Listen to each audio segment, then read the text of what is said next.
And once again, good afternoon. Good afternoon, dear fellow teachers. I am not the speaker for this afternoon. I have invited a friend who has spent many years dealing with students, training students to become leaders, and yes, also forming students to become pro-life. I decided to put in this topic because it's a very important one.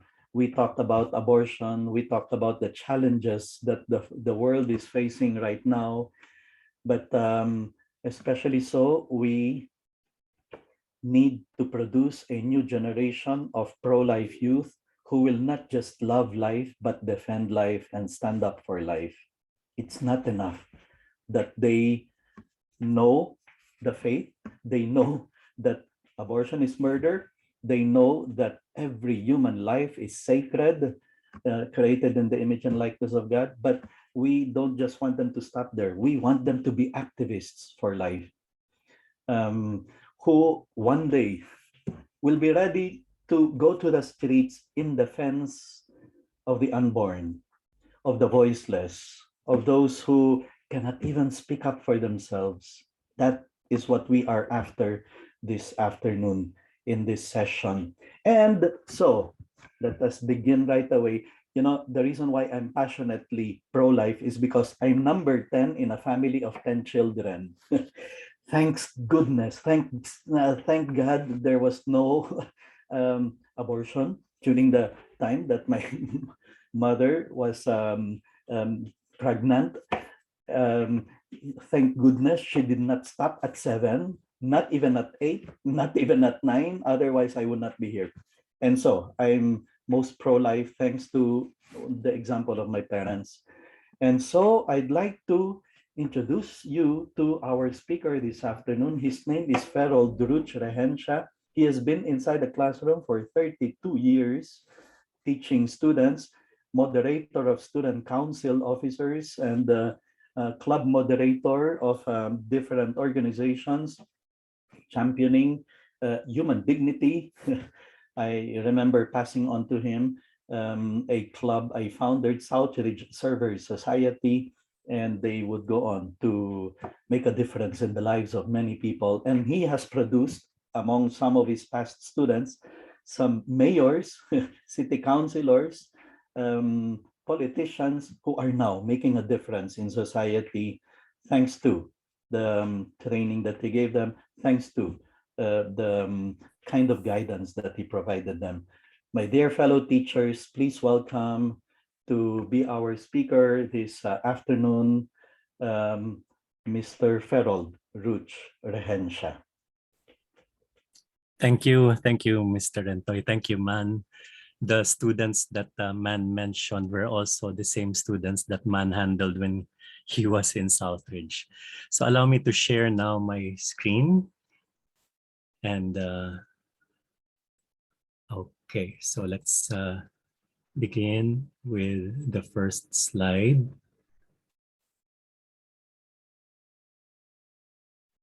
Okay, so can everyone see my slide right now? Okay, and can you hear me clearly? And kindly type in the chat box 3 if you can hear me clearly, 1 if you can hear me, not as much. Okay, thank you so much. So many threes. Allow me now to start my topic for this afternoon. Okay, so this afternoon we're going to talk about raising a generation of pro-life youth who will stand up for life. You know, when this talk was given to me, I actually asked myself this question: what does it mean, or what does it entail to be pro-life? But before I answer that question, I ask first my students. I actually am the class advisor of grade 11 class in Paraf Northfield School. And I asked them that question during my advisory class without orienting them about what pro-life is. I just asked them, when you hear the word pro-life, what comes to your mind? And allow me to read some of their answers. Some of them answered, or one of them answered, someone who protects the lives of newborn. Another one said, not for abortion. Another one said, if you are for life, then you are pro-life. Someone said, fighting for your life and others, especially those who are stressed to choose life or death. Another one said a person who is against abortion. And then someone said respect life from beginning, meaning from the moment of conception up to the time of death. And another one said being anti-abortion. And someone also said defend life and the lives of others. These are just some of their answers, which I actually gathered because many of them are similar with these answers that I mentioned to you. But then again, I asked myself, what about me? What would it entail for me to be pro-life? Then I gave my own answer. When you are pro-life, that means you love life, that means you defend life, and that means you stand up for life. So that is how I define pro-life. But then notice how the students answered that question. You realize that there is some commonality. In fact, some of them, out of the 7 examples I gave you, 3 of them talked about abortion. And I guess the teenagers nowadays are already aware of this concern that we are experiencing right now. And I'm happy that these teenagers know what abortion is, or at least what pro-life is, that you are not for abortion if you are pro-life. So therefore, when we speak of abortion, we are talking about how much does an abortion cost? Well, the answer to that in the slides, it says 1 human life. Okay, 1 human life. But the question is, how many support and allow abortion? I'm sure you will tell me by the millions. And that's true. And that's a fact. Okay, we're talking about abortion, 1 human life. But how many support and allow abortion? 1 million, even more. And so therefore, we're talking about millions of lives that we are talking about here when we speak of abortion. In fact, allow me to show this to you. This data is actually from the World Health Organization that tells us that around 73 million induced abortions take place. This data was taken from 2020, and we're talking about the US alone. Take note, we are just talking about the US alone. So this is not a joke. This is not a joke because this was, I think, if I'm not mistaken, the US has many abortion because in 1973, I don't know if you're aware of this case, the landmark decision in 1973, in which this was called the Roe versus Wade case, in which the US Supreme Court declared that it is the constitutional right of the woman to have her to choose to have an abortion. Okay, so this is a landmark case. This is a landmark decision. That's why, are we in any way surprised why there are 70 million induced abortions based on the record? Not really, because of what this case have brought about and the results that have brought about from this case, the landmark case.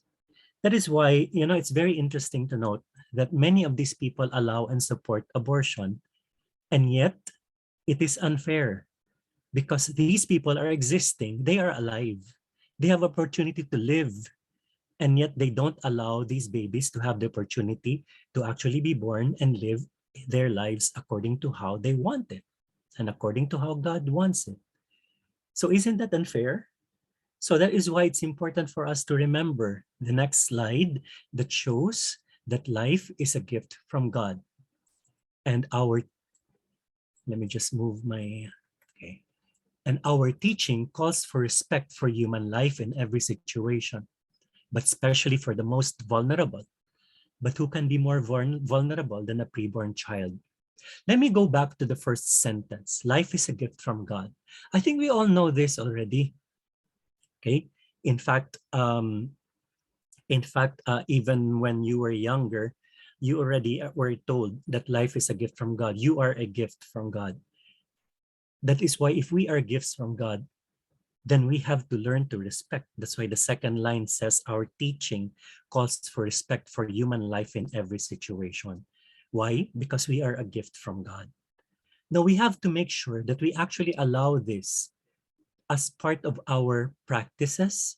Maybe we get to learn to use this in our daily lives so that when we are in a situation, let's say you are a teacher, you're a catechist, and you teach, and then you have a student who misbehaves, and this person, this student is a perennial um, misbehaving student, and you are angry and you are upset. You don't even want to attend this class because you see this person every day in your life.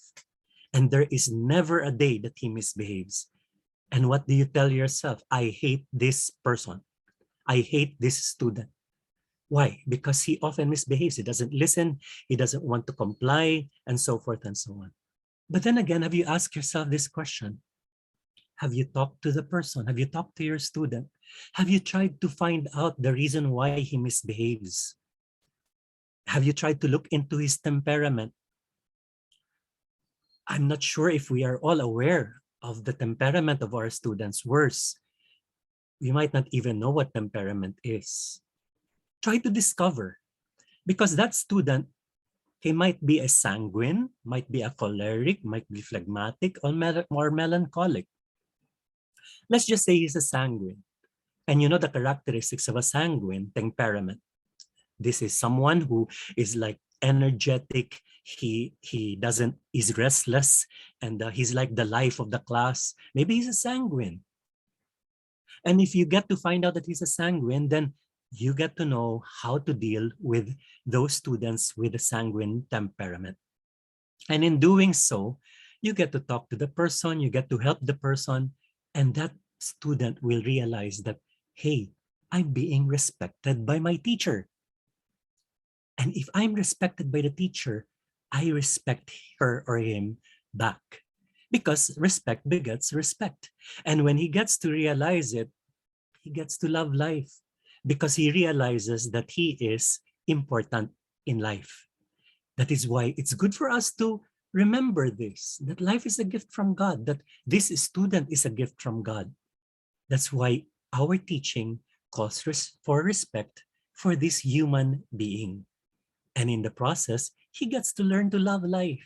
He gets to learn to defend life and even support and stand up for life. See, small beginnings, but you end up with this person actually becoming a pro-life. So that is like a simple thing, yet you realize later on that it's actually very important. So get to know the person. In fact, I'd like to share with you this short lyrics from Les Miserables. I don't know if you have seen the movie or seen the play or at least heard the soundtrack, but one of the lyrics of the song go this way, no? To love another person is to see the face of God. So if you haven't heard this song, let me sing it for you. I hope you don't mind. To love another person is to see the face of God. And this is very important for us to realize that each of the person that we encounter, okay, we get to see the face of God. In fact, we don't just have to love them. When we see these people, we get to see the face of God. So even if we really don't know each other here in this conference, but when we get to see each other, we get to see the face of God. And that's very important because we get to respect them and respect these people. Okay, so I hope we get to understand this first part, but let me connect it to the next slide because the catechism of the Catholic Church tells us that human life must be respected and protected absolutely from the moment of conception. From the first moment of his existence, a human being must be recognized as having the rights of a person, among which is the invaluable right of every innocent being to life. Again, this is connected to what I mentioned to you a while ago, that we talk about the respect of the human life. And take note of the last part, okay? The inviolable right of every innocent being to life. So again, it's important because we get to hear this not just from us, but even the Catechism of the Catholic Church tells us about this. That is why the value of life is not determined by the size, whether you're small, tall, big, small, short, the value is the same because we are all gifts from God. We are all human beings. And in the process, we get to learn the value of life. It's for everyone. It's not just for you. It's not just for me, but it's for all. It's not just for the person who is your favorite student in class, but it's also for the person who may be lagging behind, the person who is just quiet in class. Everyone has a value. Everyone has importance. And if each of these students also realize the value of each and every one of them, oh boy, I'm telling you, all of them would realize, that they have to love life because the value of life is not just for them. Okay? Many of us say that our students nowadays feel entitled. Okay? Masyado sila entitled. They complain a lot. They demand a lot. They demand a lot. Sir, why are you extending up to the GIS period? No, GIS period for us is the time when you are supposed to give them asynchronous classes. And then they complain. But then you just wanted to extend for a few minutes. But then they don't realize that they have the right to demand, true, but then also they have to listen to the teacher. The teacher has reasons why they extend. So you have to give each other the importance because all of us are important. And they have to realize that, you are not the only one who's important here. Every one of you is actually important. Okay? That's why the value is not determined by our size. That is why we also demand for justice for the preborn or the unborn. Because the justice here entails that they have the right to be born. Okay? The fact that they are conceived, okay, they are already a human being, and therefore they have that right to be born. In fact, allow me to mention to you that when we speak of justice, this is actually giving the opportunity for the unborn to be born. I would like to emphasize on the word opportunity because I'm going to use this every now and then in the next part of my talk. Why opportunity? Because opportunity means that you're giving the person, okay, that ability or capability or even that time wherein he is able to live a life. That is the opportunity. But you see, Western media now promotes women's reproductive rights, safe and legal abortions as human right. True, okay, they have this human right, but then we have to also realize that the unborn also have their right because people may not know this. If you have studied philosophy, the babies who have been conceived are already considered human beings. Human beings. And that is already a fact because that is part of philosophy that we study in life. That is why justice for the preborn entails an opportunity for them to be born. That is why if you look at this picture, some people will say, no, it cannot be, the farthest left picture. Some people would just say, no, it's just a blob. No, a blob of a cell, Okay? The next one, a blob of a cell. Next one, look at that. It looks like a frog, a tod of a frog. Okay? So it cannot be a person. In fact, the last picture there, they even say, no, it's not still a person because it may just have a shape of a baby, but it's not yet a person. Arguments come out. But then I will just argue with these people by telling them that, wait a minute, when we speak of conceiving, conception, what do we say? Diba we say you're conceiving a child. Why do we say a child? Do we say that you are conceiving a blob? Have you ever heard someone say, oh, a blob has been conceived? We never heard of that. We never heard that, oh, you have conceived a living cell. We never heard of that. We always say, you conceive a baby, you conceive a child. That is why I always argue, I may not be a doctor, but how come we say that? I'm sure I will argue with the doctor and ask the doctor, doctor, if there's a conception, how do we call it? Conceiving a what? Do you say conceiving a blob, my dear doctor? I'm sure the doctor will also say, no, you're conceiving a child. So why can't we consider it a child? Because this child is already a human being. And sadly, the signs of the times tell us that, abortion clinics are open. Okay. And some of course, in the US, I guess they're very open and you can see them and you can look for them. But you see in the Philippines, I think they are hidden. Okay. I don't think you get to know them. They are working silently. Okay. Now, let me give you this advice, my dear teachers, my dear catechists, brothers and sisters, that one of the techniques that I'd like to tell you is this. In order for us to give this students, these children, opportunity to become pro-life, let's expose them. I mentioned the word opportunity, but then when do those opportunities arise? Okay, let's actually make it happen. Let's make it happen. Let's start those opportunities. Like, for example, if you are going to show them, let's say, a movie in your class, if you're a religion teacher and you want them to get to know more about the positive reaction when a teenager gets pregnant, let me give you a concrete example. Have you heard of the movie Juno?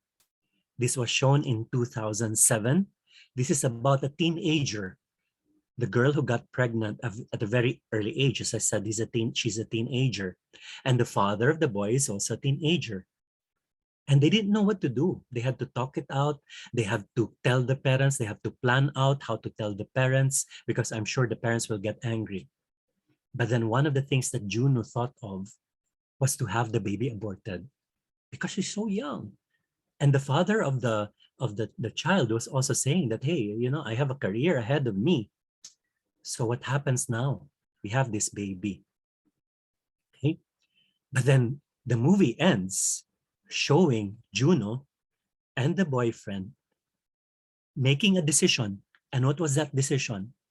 Not to have the baby aborted, but to have the baby adopted.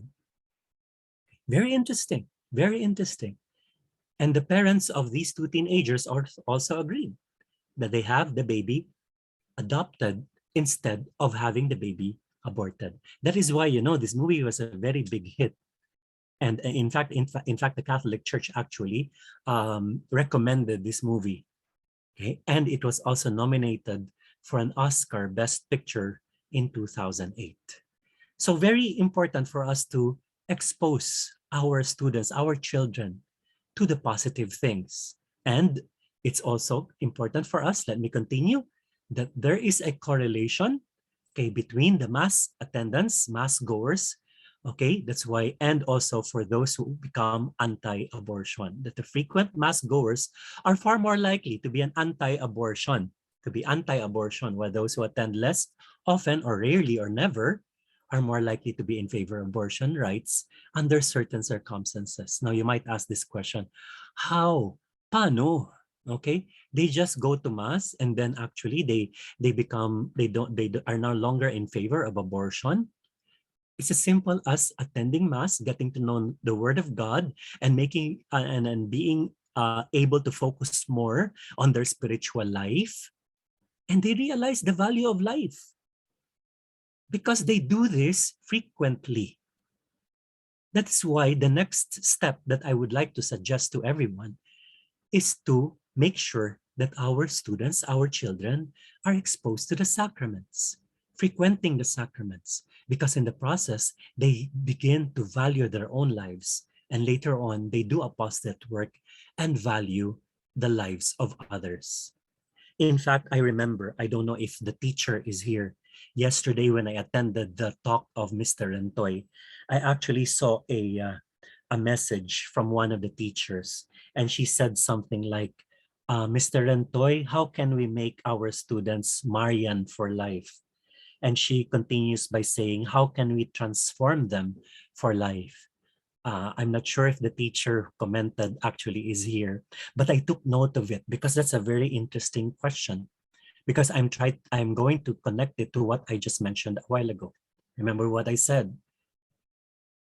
Ma'am, give them an opportunity to practice whatever it is that they need to practice in order to become Marian devotees. You know, in my former school, Southridge, and my present school, Northfield, we do that. We give opportunities to the students in order for them to practice piety. We have First Friday masses. We have sponsorship masses. In October, we have a praying the rosary every day, a daily prayer of the rosary. In fact, the students take turns to pray the rosary. Let me share this story with you. I hope you don't mind. In my grade 11 class last year, I gave them that opportunity to take the lead and lead in the rosary. So a leader and a responder. Kasi mahirap kung magre-respond lahat online, no? Hindi sabay-sabay, maingay, magulo, may mauna, may mahuli. So just one leader and one responder. And then I told them we'll start with number 1 and number 2, then 3, 4, and so forth and so on. And then once the cycle is finished and it's still the month of October, we go back to class number 1, but in reverse order. Class number 2 will be the leader, number 1 will be the responder. And you know what happened? None of them complained. But I remember some of them would call my attention and tell me, sir, I don't know how to pray the rosary. Sir, I'm scared. But what do? I cannot tell them, no, you have to. Because I want you to. Because this is one time wherein you get to practice, okay, praying the rosary. No, I told them, meet me after class. Let's meet and I will teach you how. And I will also send you a video from YouTube that will teach you how to pray the rosary. And they become more confident. This is exactly what I meant by giving them the opportunity. And we have to be there for them to realize that, oh, my teacher is here with me. Oh, my teacher is supporting me. Wow, my teacher respects me. And in the process, we realize that I am important and I am going to love life. So, ma'am, that's one of my suggestions. In fact, you can continue by telling them that if you have activities like going back to Southridge and Northfield, we have student seminars wherein we even have masses during the student seminar. This is an out-of-town activity during the face-to-face. And we pray the rosary also. And we teach the students how to serve in the mass. And we also tell them to pray the 3 Hail Marys before they go to bed so that they have purity, no? Our Lady's purity. Instead of thinking of other things, they think of purity. And let me share this with you. One last story before I move on. Very interesting to know. Remember, I told you we give them opportunities. And before you know it, my dear teachers, they are the ones who will call your attention and tell you, teacher, can we actually pray the rosary? It happened to me. It happened to me. And I was surprised myself. That was, I think, a student seminar that was held in Banawe, in Benguet, or in the mountain province. And then it was 10 p.m. and it was lights out. But then a group of students came to my room, knocked at my door, and as soon as I opened, I thought there was a problem. And I said, sir, can you please join us? We are going to pray the rosary.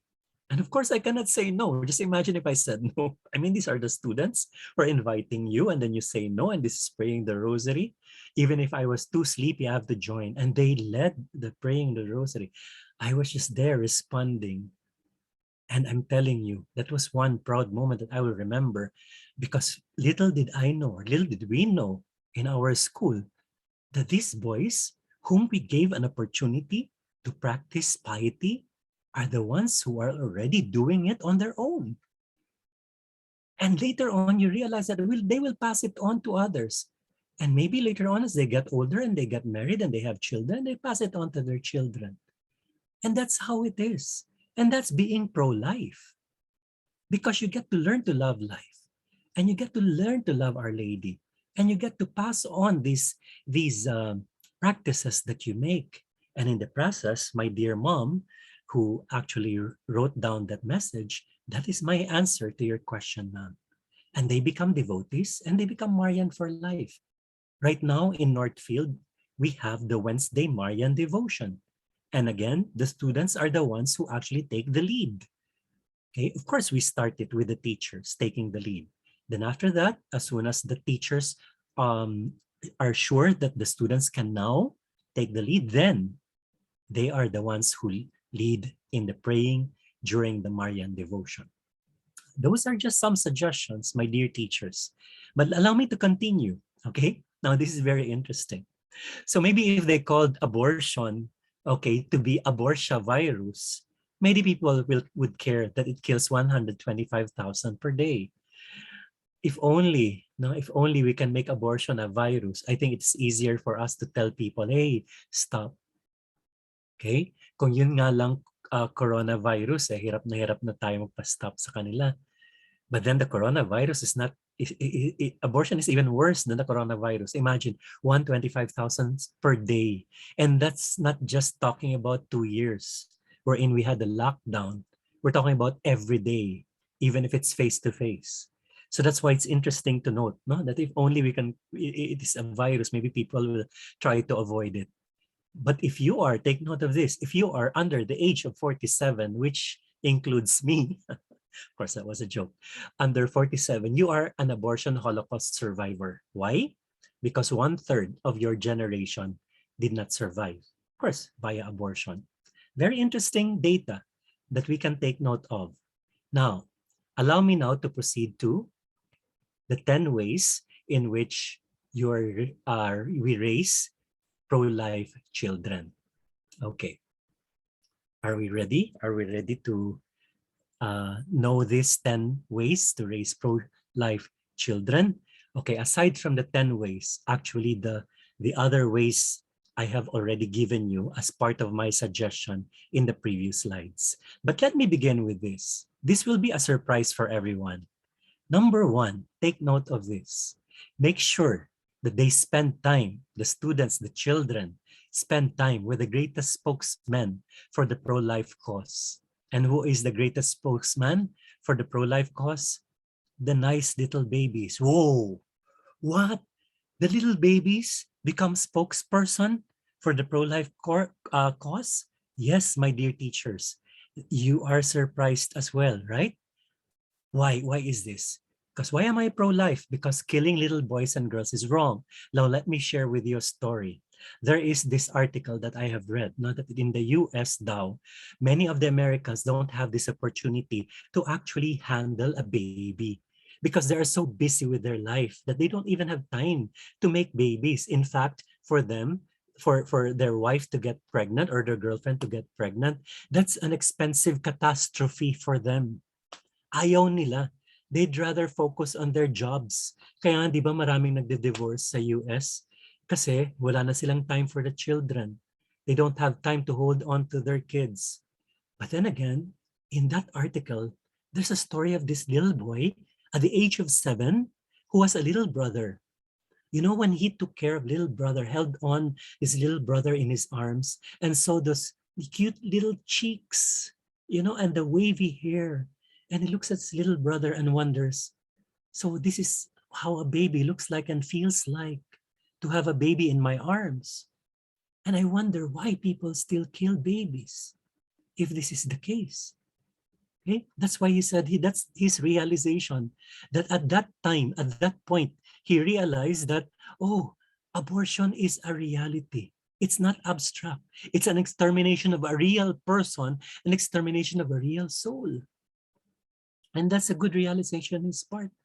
That's why because of this, we realize also that the babies are an important spokesperson. In fact, I remember Mr. Entoy telling me that Michelle Borba daw, in fact, wanted to, or maybe she has done this, okay? She would bring the baby inside the classroom so that the students will see how cute the baby is, and that's where they get to see and realize that, oh, life is so precious because of cute little babies. That's why the babies become a very important spokesperson. So don't underestimate the power of the babies, my dear teachers. Now, children, okay, have a natural love of babies and understand that the life growing inside a pregnant woman is in fact a baby. Let's make this happen. If you are pregnant, allow your child to make her realize or him realize that there's a baby inside and they get to love that baby. And in the process, they don't just get to love the baby, but they get to love life and get to defend life. I remember when there's a story from my mom that when my second to the eldest brother was born, there are just four of us. Okay, we're all boys. Okay, the eldest, my Kuya Butch. Hey, by the way, we're all Uch. No? I have my Kuya Butch, my Kuya Dutch, my Kuya Hutch, and I am Ruch. You can call me Ruch. That's my nickname. My Kuya Butch, okay, was already, I think, 1 or 2 years old, okay, when my Kuya Dutch was born. I remember my mom told us the story that when she was giving birth daw to my Kuya Butch was crying because he couldn't understand why my mom was in pain. And that's already the value that my brother, my big brother saw in my mom, that she's in pain. She realizes the importance of the life. And he doesn't want my mom to cry. Very interesting. And he was what, 2 years old at the time. And so it's important for us not to underestimate the value and the importance of the baby. And right now, I already have a grandchild. And my grandchild was born premature a year ago, but now he's already okay. Now he actually celebrated his first year birthday last January 20, just recently. So in order for us to raise our children to be pro-life, we start by nurturing that love. So we have to make sure that we nurture the love of the children to babies. Okay? And number two, teach them about civic responsibility. You notice what's written on the side? It says unborn lives matter. I'm sure you've heard of them. Black Lives Matter in the US. They have been fighting for that. Sabi ko nga, 2021 na. Last year, or was it 2020 when they started with that, or 2019 even. I was telling myself, this is already the 21st century and we're still talking about Black Lives Matter. Okay, because we know of that black slavery, okay, in the 18th century, maybe 19th century, but 21st century, there still is happening. It still is happening. So aren't we surprised why unborn baby lives matter? Unborn lives matter, rather. Are we surprised that it is also being an advocacy? Not anymore. Kahit 21st century now, it will always be there. But let's teach our children about civic responsibility. What do I mean by that? How many of you have heard of the this march that happens in the US? Okay, let me just go into my notes. It's called the March for Life. Okay, this is called the March for Life. This happens every 22 of January. So recently, there was a March for Life. Today is 27, so 5 days ago, there was a March for Life. And in that March for Life, or it happened because of, again, the 1973 landmark decision of Roe versus Wade, wherein the US Supreme Court said that it is a constitutional right of a woman to have the baby aborted or to choose for an abortion. Now, because of that, the civic responsibility of the people, they started that March for Life, which from 1973 until now in 2022, I think the most recent one happened in Washington, D.C. They continue, imagine, from 1973 until now. Why January 22? Because the decision actually fell on January 22, 1973. And that's very important for us to realize that, hey, we have to do something, okay? But more importantly, allow me to share this with you. Actually, I just got this from Mr. Rentoy yesterday, that we have to continue praying because there is a case of Dobbs versus Jackson Women's Health Organization, which is a determining factor that will overturn Roe versus Wade if the US Supreme Court will make a decision that this is a case which, um, if ever, will win, will ban abortion, okay, that is after the first 15 weeks of pregnancy. And I got this from Mr. Entoy also, that before Donald Trump actually left the House, he appointed 3 justices who are pro-life. And that's very interesting. So let us all pray, my dear teachers, that hopefully this will happen. And this will be another landmark decision if ever it happens.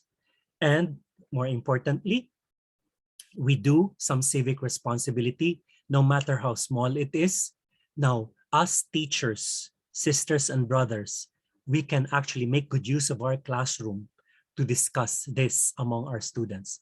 Now, you might tell me, like, for example, I only have 19 students in my grade 11 class. 19 lang naman yan eh. Kakaunti lang yan. How can we make a difference? Oh, I'm so sorry, teachers, I beg to disagree. Right now, I see 337 participants. If the 337 participants will make good use of this civic responsibility to teach our students, to teach children about the importance of the lives of the children, multiply that. Let's just say 5 students lang tayo each. Let's just say 300 students. Oh, I hope tama yung multiplication ko. 3 times size 15. That's 1,500 from 300 teachers. And don't tell me 1,500 doesn't matter. It matters. And I'm just talking about 5 students. So let us not forget that we have that responsibility.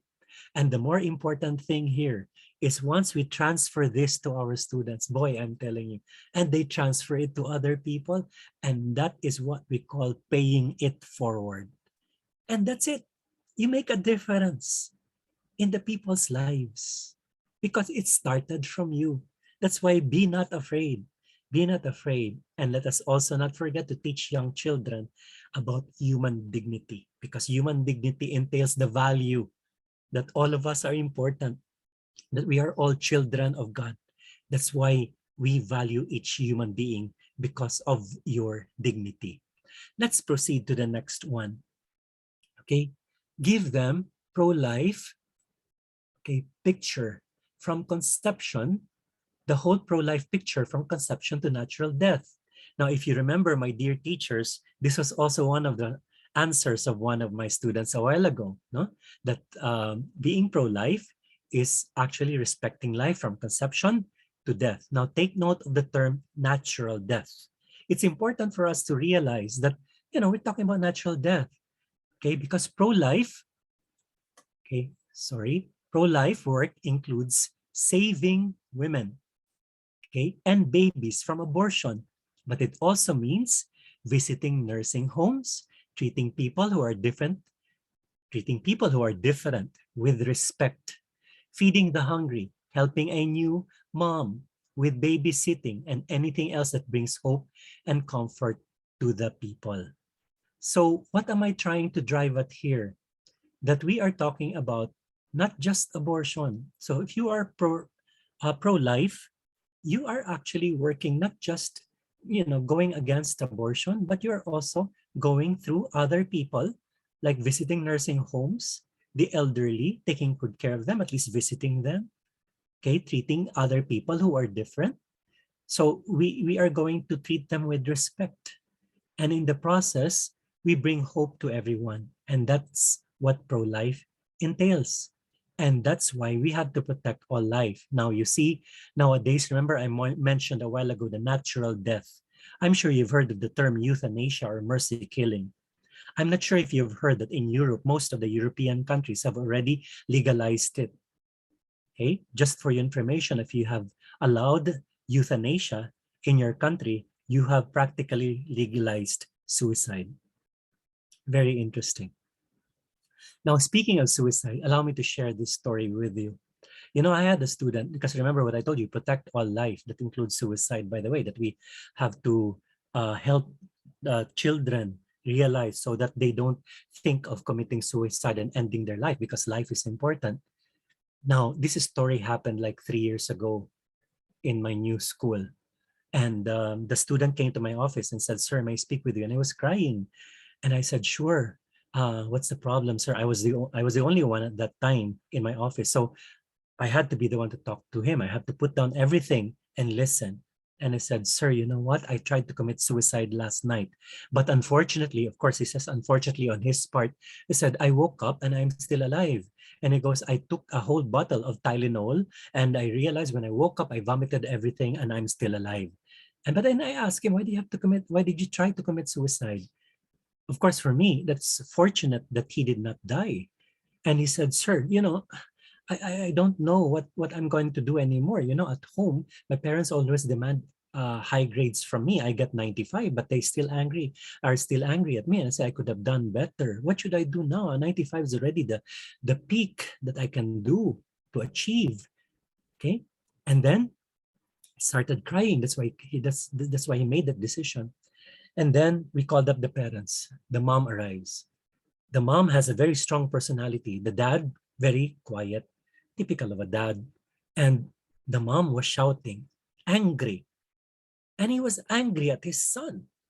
And he asked us this question, said, "What did he do?" And we told him, "Your son drank Tylenol and fortunately he vomited everything." And you know what the mom said?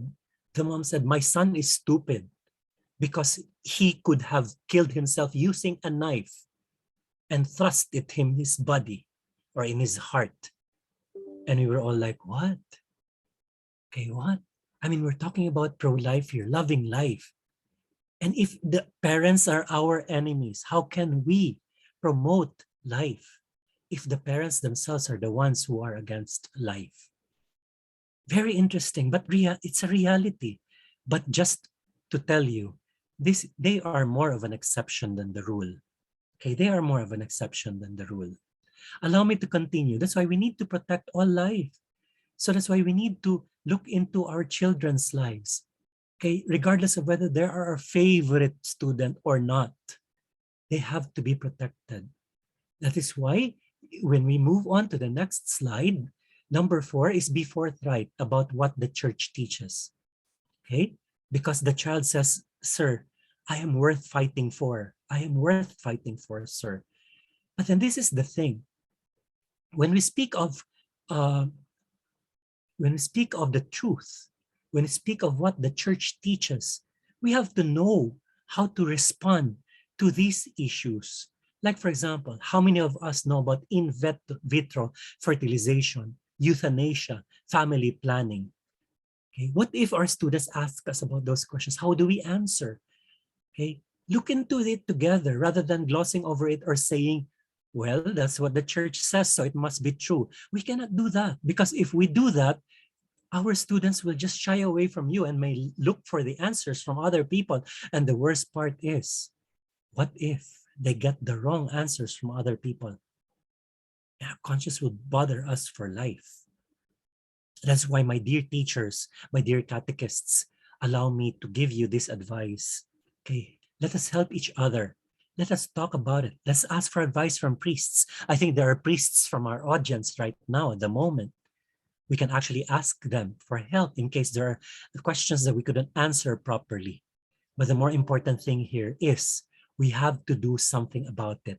Let's not just say, basta, no, just because. Okay? It's because. Just have to follow because the church says so and I say so. We cannot be like that. And it's important for us to also maybe teach this to our young children, to the preteens and the teens, the use of the theology of the body, okay, to talk to them. Because theology of the body talks to us about the person, the human person, as being the image and likeness of God. That they get to know this, so that they get to realize that, oh, I'm of value. And then I go back to the previous slide that I showed you. You are a gift of God. You are given to us by God.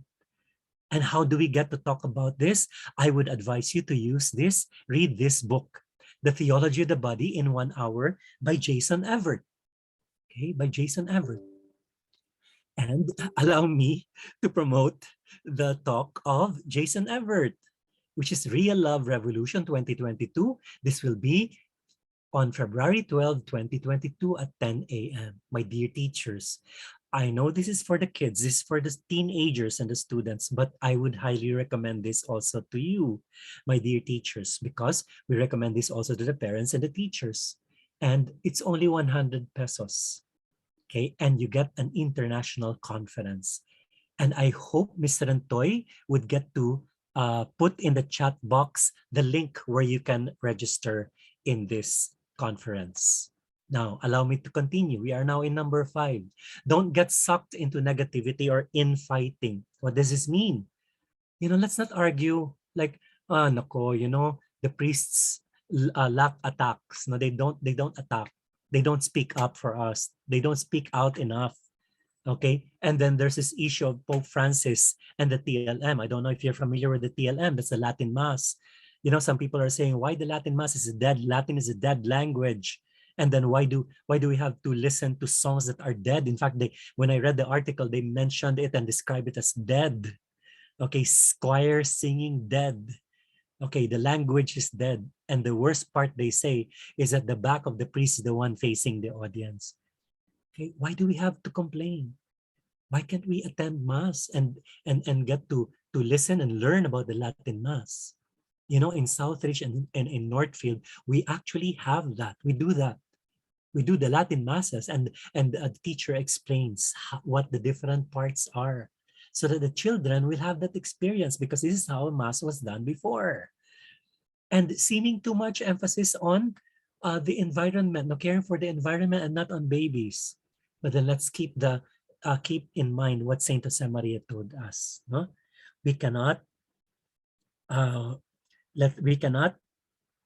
It's now time for us to unite. Okay, very important. We should not be anti anything to anyone, because it's time for us to unite. Okay, let me now proceed to number 6. Okay, number 6. Even if you keep it positive, so because we have to keep ourselves positive, don't let it be the only thing your family does. In fact, I'd like to share this with you. I don't know if you have seen the movie Encanto. Okay, the Madrigal family would often have to cook for their neighbors as part of their outreach. You can do this because it will help. By the way, when I say neighbors, it's not just your next door neighbors. It could be street children, orphanages, stuff like that. And then you get to allow your children to join you, or your students to join you, because they get to see the value of life here. They become pro-life because they would realize that, okay, oh, wow, I am actually more fortunate than these little kids. And they see the value. Okay, so being positive is not enough. We have to do something also. And number 7 tells us that make it part of your routine prayer. In Northfield, when I became a class advisor in grade 11 in face-to-face class, I would allow them, before we start with the prayer, I asked them, gentlemen, let's have a moment of silence for you to think of your intentions. Okay, so quiet. And then I begin in the name of the Father, Son, and Holy Spirit. Amen. And then I tell them that for me, my intentions for the day would be for the unborn. And then I won't tell, okay, you class number 1. No, I cannot force them. But they say, sir, for my lola, for my sick relative, okay, for the school, for the community. Why is that important? Sir, what does that to do with pro-life? Just because you prayed, just because you make intentions? No. When we pray for each other, you realize that you are a family. We are a family. We are a community. We are a society, and we are all connected together. And that's where you see the value of life. And they get to become pro-life because they see the value of life. Sir, we are a family pala. That's why it's important that even if we tell them, let's pray for each other, just during the pandemic, we tell each other, some of my students rather, I call them my children, got sick. And we tell them, no, my other students, okay, gentlemen, let's pray for your classmates who are sick at the moment. It's important for them to realize that this is a memorial of the unborn found in Malate. You can actually put this as a picture in your class, and you can tell them, let's pray for the unborn, gentlemen. Just one Hail Mary. Okay. And I'm now in number 8, and we have 5 minutes left. I will make it as fast as I can. Be on guard against misogyny. You know, misogyny is actually hatred towards the women. And this was brought about by the desire to humiliate and punish women who are pregnant and single, women who are considering abortion, women who repent of their abortions, or just women who have new ideas about the best way to fight for abortion. My dear teachers, we pray for them instead of hating them. Okay, Mary didn't call Eve a slut or a whore. Okay, even though Eve was the one whose sin led to the death of Mary's child. When we're tempted to demonize women, we can follow Mary's example of generous love and pray to see our own sins more clearly. And number 9, model courage in speaking out about pro-life matters. This is very interesting, my dear teachers. Mother Teresa was invited in a breakfast get-together in the White House, and she was invited by Bill Clinton and Hillary Clinton. But then when she spoke, she told everyone in that plenary this, but I feel that the greatest destroyer of peace today is abortion, because Jesus said, if you receive a little child, you receive me. So every abortion is a denial of receiving Jesus, the neglect of receiving Jesus. And boy, everyone in the plenary applauded except for the people beside her, because she continued by saying that the country that promotes abortion is a country that does not promote love. Of course, they felt bad about it. But then that's very important that we promote. Okay. Now, lastly, be joyful. What? Why do we be joyful? Because the baby is a blessing. Remember, a fetus was the first to rejoice at the news of Jesus. And take a look at this. Huh? If you are a loving and merciful God, why didn't you send someone to cure cancer or true leaders to govern us? What's your problem, God? God responded, oh boy, I did, but you aborted them. Okay, and let me now end with this. No, we know who wins this fight in the end. Mr. Antoy showed us this yesterday, because Our Lady stepped on the head of the serpent. So we know who wins this fight in the end. Let me just share with you this story as fast as I can. I had a mentee from Southridge who, when he graduated, decided to follow the footsteps of his mother, who was a doctor. His girlfriend is 1 year older than him, but he brought his girlfriend to Southridge. I got to meet the girlfriend. She was beautiful. She was like Liza Soberano, no? But when she went into her intern, a doctor courted her, and she broke up with my mentee. And you know what happened? She got pregnant. But then before he actually warned his ex that that doctor is married. How did he know? Because his mother, remember, is a doctor. So the mother says, oh, my son, that doctor is my colleague and I know him and he's not separated. But the girl got pregnant already. So the girl runs back to my mentee and she was crying and she said, oh no, I have the baby abort. I will have the baby aborted. But you know what my mentee my mentee said, no, no, no, no, I'll take care of the baby, even if he's not my own. Oh, wow. And then my mentee called me and said, sir, I think she will have my baby aborted, the baby aborted. And I said, so what's your decision? I have to ask my mentee. I have to let him make the decision. If he is true pro-life, I want to find out how he feels about it. And I said, sir, I want to save the baby and I have to save her. And then he goes, I don't know where they are right now. I think they're in an abortion clinic. But then again, I remember her telling me that she's planning to go to this abortion clinic. And do you know where it is? So I will go and look for it. Few minutes later, he calls back and he was crying. And I said, okay, what happened? And you know what he said? Sir, I saved her and I saved the baby. I was like, wow, proud moment for me. Because at that moment, I realized that we have done something good because he has become pro-life, saving the baby, saving the girl in order for them to have a good life and for the baby to be born and have a life. So I would like to end here with Sister Lucia's letter to Cardinal Carlo Cafara in 2005. If you remember Sister Lucia, she's one of the 3 children visionary at Fatima. This is how the letter goes. By the way, she became Sister Lucia dos Santos when she became a Carmelite. And this is how the letter goes. Okay, the final battle between the Lord and the kingdom of Satan will be about marriage and family. Don't be afraid, because whoever works for the sanctity of marriage and the family will always be fought against and opposed in every way, because this is the decisive issue. Nevertheless, Our Lady has already crushed his head. This is what I was telling you about. So allow me to end with this. Darkness can only be scattered by light, and hatred can only be conquered by love. So as I end, my dear teachers, I would like to go back to what I said a while ago. Let us make sure that we allow these opportunities to happen. And more importantly is that let's make this happen. Be pro-life. Thank you so much, my dear teachers, brothers and sisters, and I hope we all learned something new today. A pleasant afternoon to everyone. Thank you very much, Mr. Regencia. Can you stop sharing screen, please, so we Okay. can Thank you. finally Yes. get everyone to turn on your video, and we invite you to turn on your video so we can take a screenshot. Anyway, the link for the certificate, it continues to be the same for all the seminars, and it's already posted there. So, okay, let me see. You can turn on your video, and we will just let me see, turn on the unmuting.